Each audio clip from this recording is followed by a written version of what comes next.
সামনে হ্যাঁ হ্যাঁ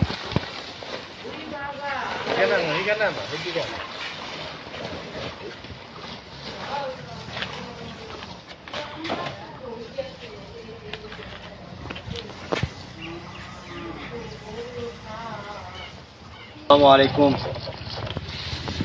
এই সাপটা 3.5 ঘন্টার সময় লাগছে উদ্ধার করতে। এটা উদ্ধার করছি সিরিবাড়ি চা বাগান এবং চা বাগানের নদী এবং নালার মধ্যে, নদী নালার মধ্যে জঙ্গলের ছড়ায়। এটা একজন খবর দেওয়ার ক্ষেত্রে আমি যাই উদ্ধার করছি।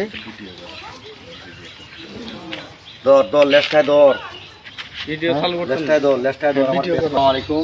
আমি এই সাপটা উদ্ধার ক্ষেত্রে উদ্ধার করি এখানে কালেঙ্গা এবং ডি অফিসারের নির্দেশে এখানে আমি নিয়ে আসছি।